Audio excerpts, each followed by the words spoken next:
Welcome to Dialogues at Fulcrum, where we have conversations with experts and analysts on the latest geopolitical, economic, and cultural developments in Southeast Asia. Very good morning to all our Fulcrum listeners out there. I'm Dr. William Choong, the managing editor of Fulcrum. It's the commentary and analysis website for the ISEAS Yusof Ishak Institute. I'm very honored to have the privilege today to have my colleague here, Dr. Napon Jatusripitak. I hope I've got pronounced the name correctly. Napon is the acting coordinator of our institute's Thai Studies Programme.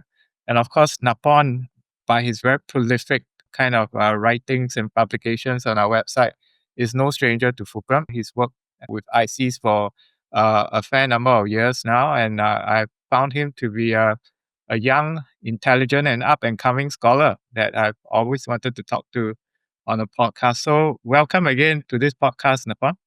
Thank you, William, for that kind introduction. Happy to be here. Thank you so much. Thanks again for taking the time out of your busy schedule. The first question I want to ask you as kind of a lay observer of Thai politics is that we've seen that your country, Thailand, has appointed the new Prime Minister, and I hope I pronounce his name right, Anutin Charnvirakul. Anutin Charnvirakul. Yep. Yeah, okay. Of the Bhumjaithai Party.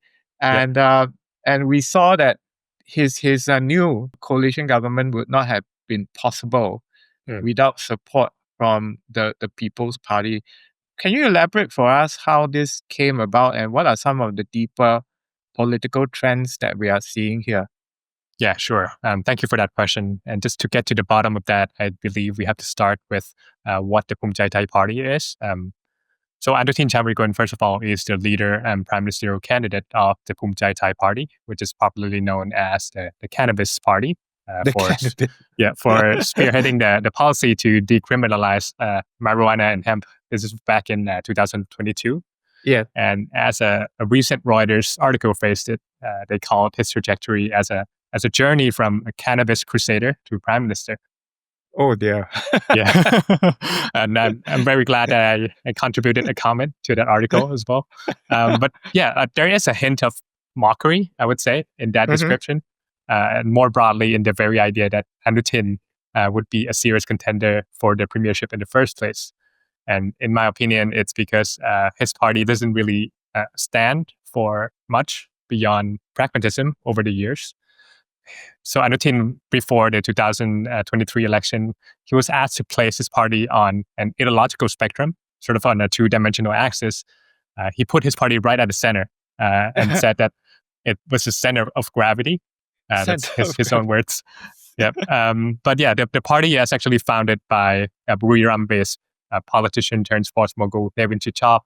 And Navin is known as the de facto leader of the party, the real power behind the scenes, whereas Anutin is a more, I guess, managerial type of leader. Mm-hmm. But the formation of the party, just to go back a little bit, was based on a defection by Navin and his allies. They jumped ship from Thaksin's camp to form a conservative coalition under the Democrat Party's Abhisit Vejjajiva back in 2008. Mm-hmm. And Navin at that time reportedly told Thaksin, it's over, boss, when he jumped ship. I see. Yeah.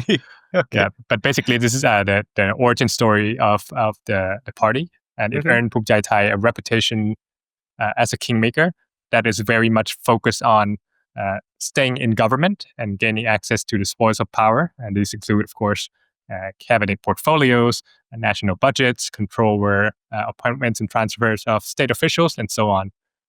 And Bhumjaithai has been very, very expedient and very adept at using these resources to grease the wheels of patronage networks and political machines beneath the party umbrella that Navin and his allies had built, primarily in the lower northeast of Thailand.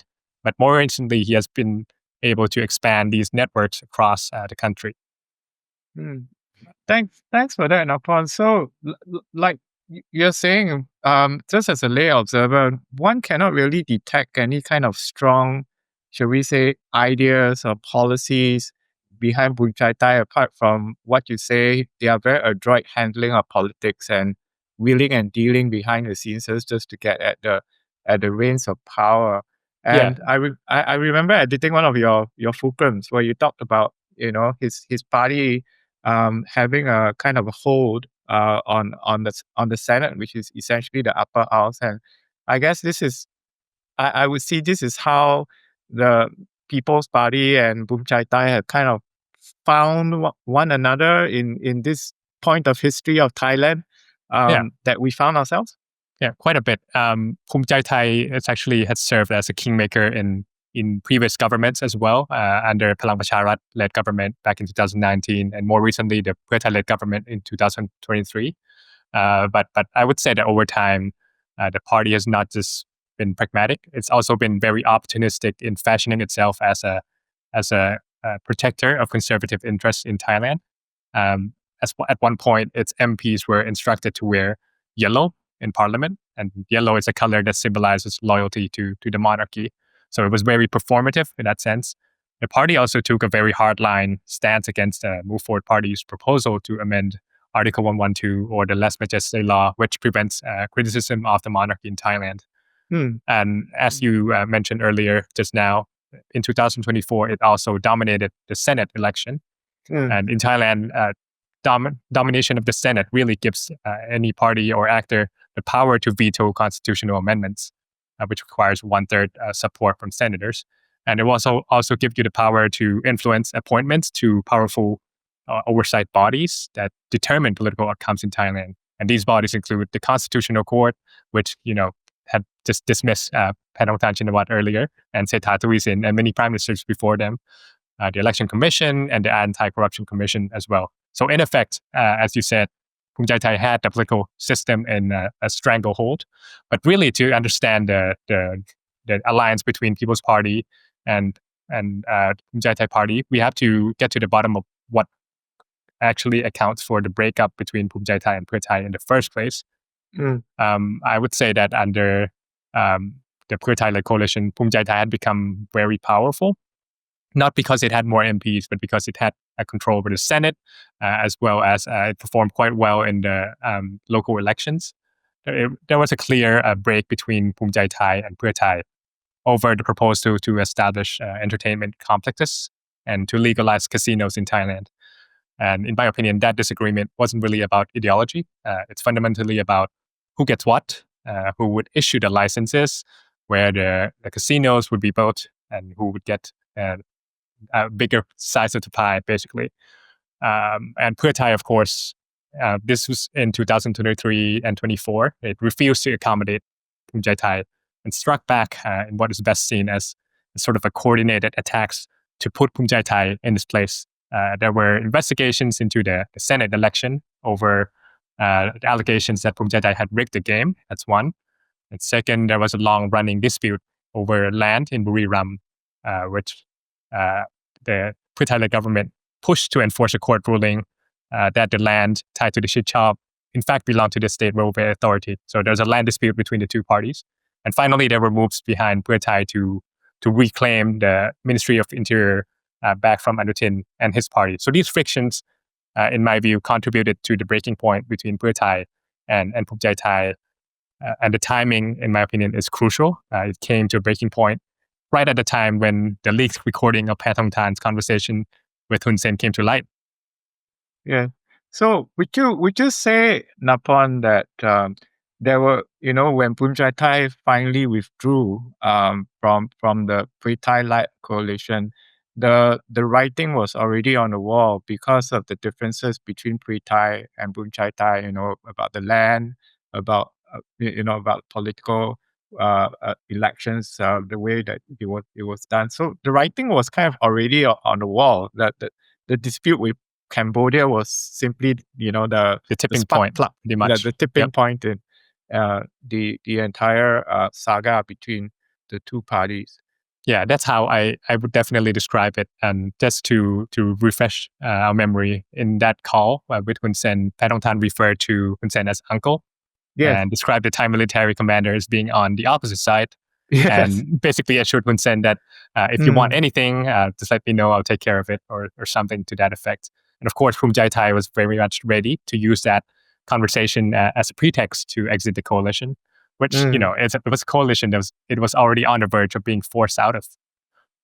But of course, Bhumjaithai had claimed the high ground, so to speak. It claimed that the Pathongtan misstep had damaged Thailand's sovereignty, territorial integrity, and national interests. And Bhumjaithai's withdrawal left the Pheu Thai-led government at that time clinging to a very thin majority. And at the same time, it carried out an operation to take down the Pathongtan administration by having senators aligned with the party petition the Constitutional Court to accuse Pathongtan of having breached ethical standards over her conversation with Hun Sen. And of course, this led up to both her suspension and dismissal as Prime Minister. Mm. Again, so this is signature Bhumjaithai, right? They don't have a huge number of seats, but they make use of the mechanisms within the government and the bureaucracy. And I guess that petition, or shall we say that process, where they try to dismiss Pathongtan through the Senate. If I'm not wrong, the Senate president is kind of close. Mongkol Surasaja. Yep. Yeah, he's close to Bhumjaithai as well. So that kind of helps, I guess, in the way that it was done. Yes. I would also add that, the writing was on the wall in the sense that, the leak conversation, when it came out at that time, I wrote that Pathongtan's downfall was a matter of when and not if. And that came true. But what I didn't really anticipate was how quickly Anutin would be able to rally support around his premiership with the support of the People's Party. I did not anticipate that. So People's Party actually made the offer to support anyone as a prime ministerial candidate on the condition that the incoming government commits to constitutional reform and dissolves the House within 4 months of delivering policy statement to Parliament. So they made this offer back in June when the recording of the call was leaked. But at that time, it wasn't very clear that anyone would take it seriously. And there were two primary reasons for this. First is that any alliance with the People's Party in Thailand risks some form of backlash, especially from the so-called conservative establishment that had already dissolved two of its predecessor parties. So it was essentially radioactive. That's how I would phrase it. And second, People's Party pledged not to join any government that it supported in the prime ministerial vote. So that means a minority government was the likely outcome if anyone took up a People's Party deal. And who would want to take up that kind of role in at a moment of crisis, whether over the Thailand-Cambodia conflict or in the context of Trump tariffs. But it turned out the one that accepted the offer was Anutin. Can I ask Napon if I don't know, a lot of people out there who are not so au fait with Thai politics will go like, is there a fly on the wall kind of account of how Bhumjaithai and the People's Party, what they talked about, what were the issues they talked about, and how they arrived at this kind of arrangement whereby Bhumjaithai will lead the minority government, but the People's Party will not be part of the minority government? It's kind of simply because, like you wrote in your recent Fulcrum, these are two political parties that are very strange bedfellows. They come from different ends of the spectrum, the political spectrum, if you like. I don't know if there's a fly on the wall on this issue, but there was certainly a lot of speculation over the possibility of a quid pro quo between People's Party and the Bhumjaithai Party at the moment when Bhumjaithai already exited the coalition. And some of these speculation involves a deal where 44 current and former MPs of the People's Party would be allowed to get away with having proposed to amend the Last But Yesterday law. There's a case pending in the Anti-Corruption Commission. So that the underlying deal, this conspiracy theory, would be that there would be no criminal charges against these MPs in exchange for their support for Anutin as premier. Of course, there is not a lot of evidence to support this theory, but if you take a look at how quickly the offer was taken up Anutin, it certainly raises a lot of suspicion. So on the same day that Pathongtan was dismissed from prime ministerial role, Anutin went to the People's Party headquarters to seal the deal. And by that same evening, they were ready to announce a new coalition backed by many forces that had been affiliated with the Pheu Thai-led government, including the Glatam Party, factions within the United Thai Nation and Democrat parties, and even some MPs within Pheu Thai itself. And during the voting day, People's Party, all 143 MPs voted to support Anutin. It's a striking display of party discipline. And as a result of that, Anutin won 311 votes to become prime minister. And that's well above the 247 that's needed for a majority. And that's more than twice the number that Pheu Thai's candidate, Chai Kasem Nitithiri, managed to secure. Mm, mm. But strange bedfellows indeed, just to get to that point. So this is intriguing, Napon. So it means that the kind of deal, the way I understand it, is that Bhumjaithai will call for fresh elections in 4 months. Am I right? And there would be some talk about constitutional reform. Am I right there? Yeah. There's some conditions that the People's Party put on the table when the two parties negotiated. So what are we going to see? What kind of prognostications do you have about what's going to happen in the next 4 months running up to the fresh elections? Do you think the Bhumjaithai government will actually survive this 4 months before it goes into fresh elections? That's a good question. To begin with, I found the arrangement between Bhumjaithai and the People's Party very awkward. Because first, the parties are so different in how they build and sustain support. Bhumjaithai is like sort of the traditional, locally driven, patronage-ridden party, and People's Party, by contrast, presents itself at least as a new kind of political organization, rooted in social movements, social media. It's openly programmatic and backed by a stable voting base, and is clearly motivated by ideology rather than local patronage. But I would say that what made the arrangement so toxic, just to borrow the term used by Duncan McCargo and Randy Wadipalapa, is the idea that People's Party is potentially going back on the electoral mandate. I believe that people who voted for the People's Party back into 2023, Move Forward Party back in 2023, didn't imagine that the party would end up voting for Anutin as a prime minister. This would feel like a betrayal, and it could be seen as a breach of trust and accountability. And to add to that, I will also add that the People's Party has supported Anutin as prime minister without taking on a cabinet post. That this completely blurs the line between government and opposition. So in the 4 months when it comes to power, after the government is formed, I believe that when key bills come up, there will be a lot of questions whether we can expect the party to act as an opposition party or as an ally of the government to help push these bills through. If I'm a supporter of the People's Party, I would be very skeptical whether the party can really serve as an opposition to the Bhumjaithai Party when it has made this government possible in the first place. Yeah, I mean, you can't kind of support a government yet try to sit in opposition at the same time. So it kind of challenges your logic in a sense. So just to understand. So Napon, is this what they call a committee and supply kind of arrangement whereby the People's Party will support the Bhumjaithai government when it comes to very critical issues of budgets and confidence votes and all that, or is it more than that? I think we can call it that, but usually it's a confidence and supply agreement would involve a smaller party supporting a larger party, but this is the other way around because People's Party has the most seats, so it's quite exactly strange. Right. Yep, and just to add to the contradiction, Bhumjaithai's stance on constitutional reform, which is it's a condition for receiving People's Party support, right? But Bhumjaithai has been very, very much against constitutional reform from the beginning.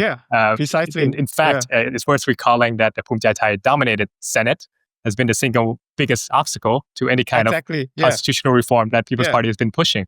And from this standpoint, it's quite paradoxical that People's Party would throw its support behind Anutin whose party and Senate allies have really been in the way of its reformist agenda on both the constitutional front and also on the attempt to amend the Lèse Majesté law. If you recall, back in 2023, one of the Bhumjaithai's MP, Chadai Thai, he accused Move Forward of crossing a sacred line in Thailand by campaigning on this issue.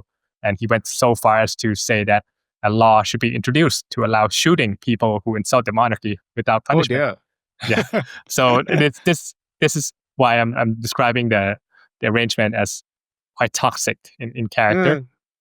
And there's really no mechanism for People's Party to actually enforce its terms and conditions. And I'm saying this because the party has 143 MPs. Sure, if it withdraws support from this incoming government, maybe the government wouldn't be able to pass important bills. But to really take down the government in a no confidence vote, People's Party would require Pheu Thai support to meet the majority for passing a no confidence motion. I see. And we kind of know what the history between Pheu Thai and People's Party was like, right? I mean, that relationship too was difficult. There's bad blood there too. That's bad blood. So basically, as a lay observer of Thai politics, my head is bursting with contradictions. Napon. Yeah.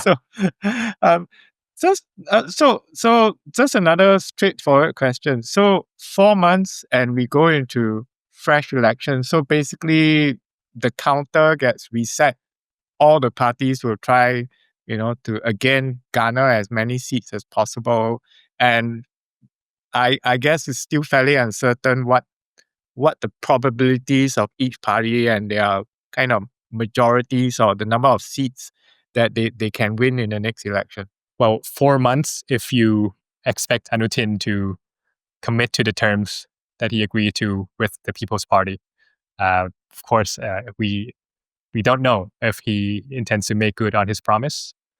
Based on the news about the new cabinet being formed, it seems that he is assembling a cabinet that's in preparation for after a new election already.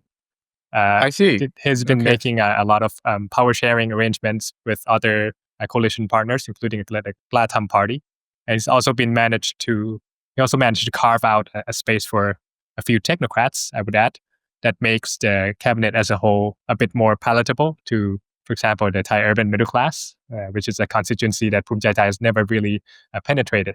So this could be seen as a move to sow the seeds in advance of an election, just to make the Bhumjaithai have some national appeal.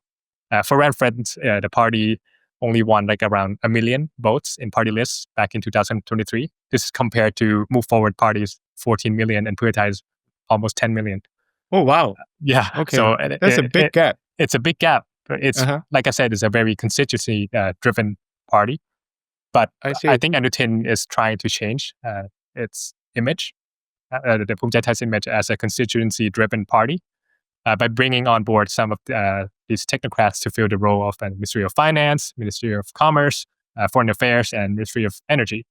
Even if the model at its core is still based on cabinet quotas. But the reason that he's been able to distribute some of these cabinet portfolios to technocrats is because People's Party is not joining the government. So he has more seats to go around. The usual quota of 1 cabinet seat to every 10 MPs doesn't apply in this case. Yeah. So I mean that's another contradiction. So the Prime Minister Anutin has kind of agreed to call for fresh elections in 4 months. But from the way that you describe it, Napon, is that he's already conducting some kind of machinations at the back, installing cabinet members that seem to indicate that he's in it for beyond 4 months. However, that is going to happen. But that's intriguing. Yeah, it feels that way. Yeah. But perhaps, Napon, we can move on to Pheu Thai and its kind of ebbs and flows of his political fortunes. Of course, as you described earlier, the dismissal of Phay Thong Tan because of the Cambodian issue, and then the subsequent collapse of the Pheu Thai government with the withdrawal of Bhumjaithai from the coalition. And of course, yesterday, I think it was reported that Thaksin himself, Thaksin Shinawatra, has been sent to prison to serve out. I think it was a 1-year sentence. It might be shorter than that, but it's supposed to be a 1-year sentence. So do you think that this is the end of the road for Pheu Thai, or we haven't seen the end of Pheu Thai yet? Yeah, that's a great question. I get this question a lot, and my answer changes regularly. This last week, it was would be a different answer. But yesterday's event really made it feel like Pheu Thai is at its lowest point in its existence. So even before Paetongtarn's dismissal and the collapse of her government, I think the Shinawat brand has already been tarnished beyond repair by the grand compromise that Thaksin Shinawat had formed with the Thailand's conservative establishment back in 2023. As a reminder, that bargain damaged Pheu Thai's credibility as a vehicle for populist transformation. Also undermined its claim to stand against entrenched elites in Thailand and military influence in politics. And practically speaking, it also left Pheu Thai very much constrained and outnumbered within its own coalition. And that means it has not been able to deliver on its core economic promises to its supporters, particularly the rural, working class, grassroots communities whose economic grievances and aspirations the party had long given voice to. So basically, the Pheu Thai of today is already hollow without these core legacies. And now with the leaders facing uncertainty, it seems as though it's a dead party. Paetongtarn is no longer eligible for office. That means there's no clear successor to the Shinawat dynasty. And of course, as you said just now, Pheu Thai's de facto leader, Thaksin, has just been sent to prison to serve a 1-year term after the Supreme Court ruled that his stay at the hospital is unlawful. I was actually very surprised that Thaksin returned to Thailand and accepted the sentencing, because it initially looked like another attempt to flee to Dubai. Or whatever destination that he'll find himself in. Many members of the public believe that this is his last play in terms of trying to restore his credibility and pave the way for Pheu Thai's return to power eventually. But I would say that this is very much an uphill battle. At best, it might earn some sympathy points among the core supporters of the party, but I think it's difficult to imagine that this would bring Pheu Thai back to its former glory, just because there's no leadership, there's no successor. That would risk losing a lot of supporters, not only among the electorates, but also its own ranks of MPs who might defect to other parties now that Shinawat brand no longer signals credibility or strength, but compromise and inept leadership. So just thinking of it as a thought experiment. So you say that there's kind of no kind of up and coming MPs in the ranks of Pheu Thai. If somehow they find somebody who can kind of take the mantle of leadership in the party still has some, shall we say, constituency in the Northeast, right? I think when Pheu Thai came on the scene, it was famous for actually attending to the needs of ordinary Thais in the Northeast and having a lot of political mileage. So if somehow there's a personality or political leader that emerges, would Pheu Thai still kind of carve out kind of a niche or at least a finger hole, at least in the political firmament? Are there any such individuals? Not that I can name, but I would say that even in the best case scenario, that would mean Pheu Thai becoming a regional party as opposed to the national juggernaut that we have seen in the past. Its dominance will be reduced. So I can imagine Pheu Thai remaining in play as a third largest party in parliament eventually, and it will play a crucial role in forming coalitions even after the next elections. But I don't think we can expect the same kind of Pheu Thai, in the past 2 decades. I see. Thanks for that, Napon. That was rather intriguing insights. And now I want to move us to what I should say is a fairly difficult part of the questions, which is to me, political contradictions in the Thai political left and right. So I kind of been reading enough about Thailand in the past decade and so on. We've seen this impasse between the political left and right.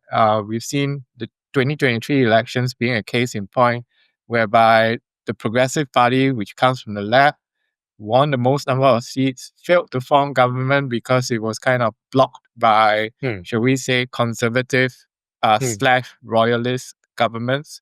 And then we saw the forming of a coalition government by Pheu Thai that, as you described, had the support. At least they had a bargain with the conservative and royalist elements.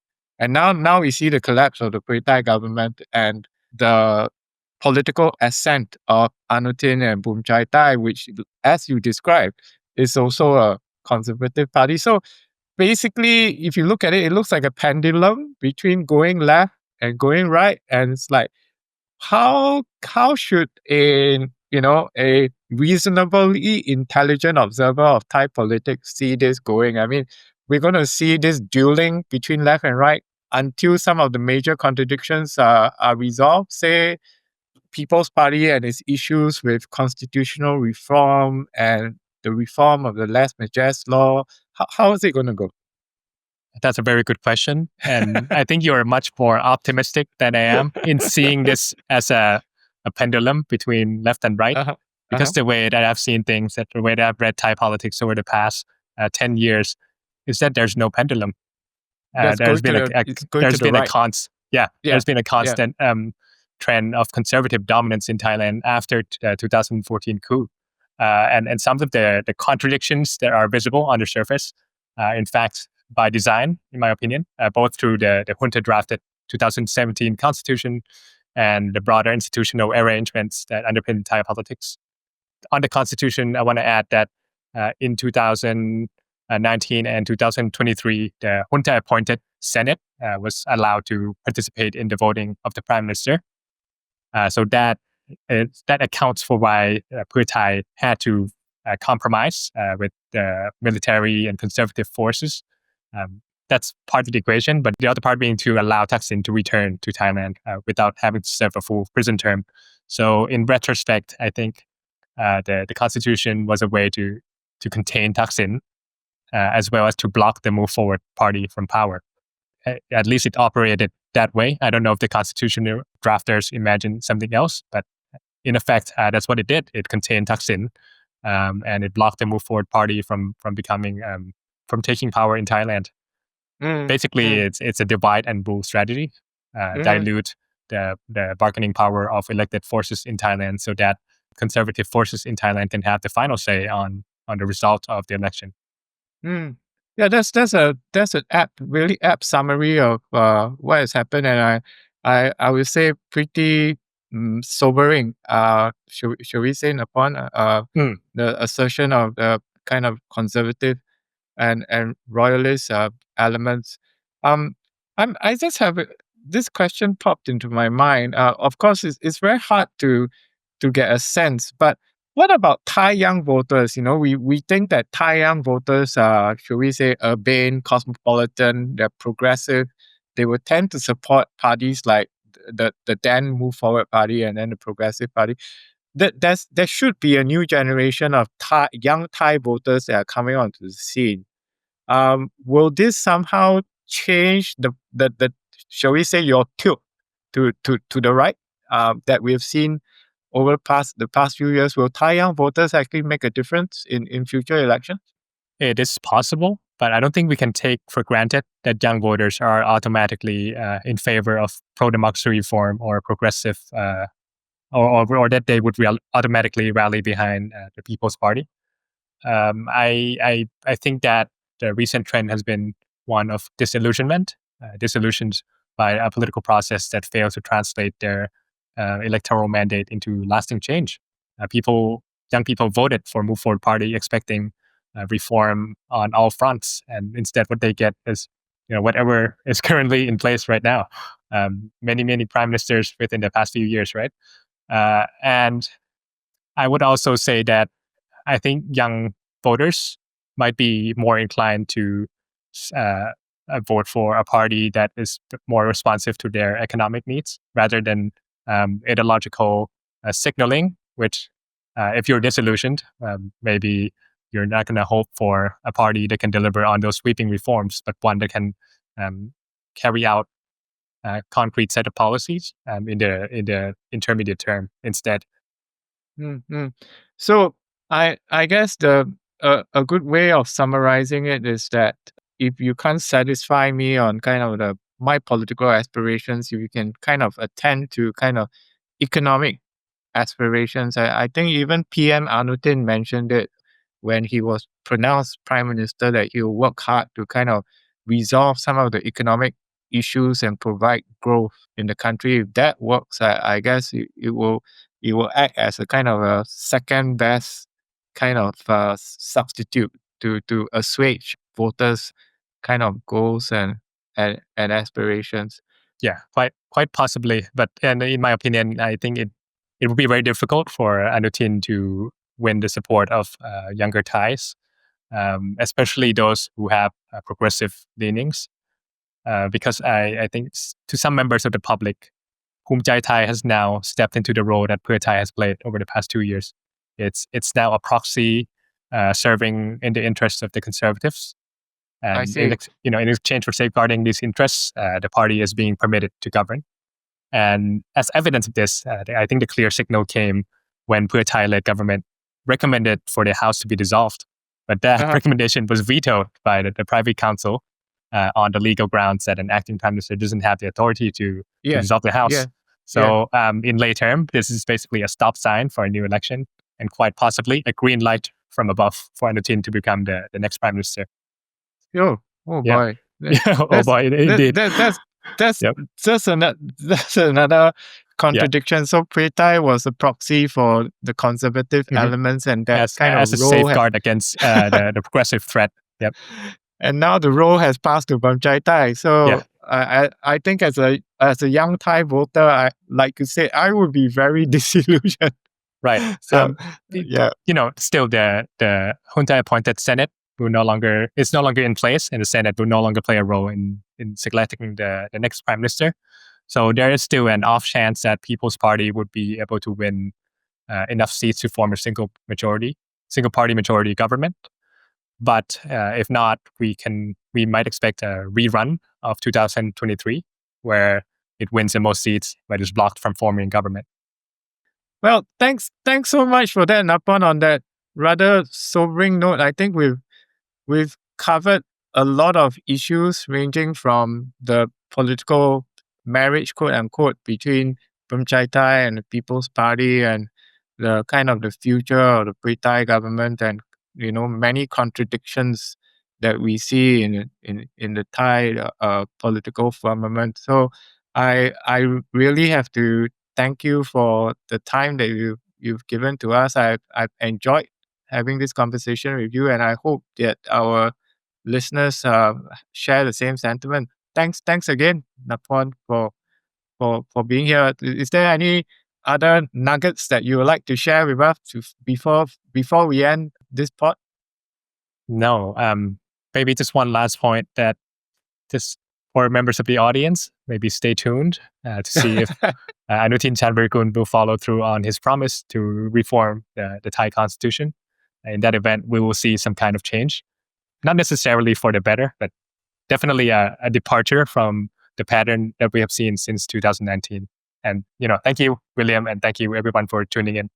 Thanks, Napon, for the heads up, and we'll look for your next Fulcrum coming out on that topic. Thank you. Thanks a lot. Thank you for joining us in our conversation on Dialogues at Fulcrum. If you want to access more of our analysis on Southeast Asia, please check out fulcrum.sg. Dialogues at Fulcrum is brought to you by the ISEAS Yusof Ishak Institute. We look forward to sharing more insightful conversations with you in subsequent episodes. See you then!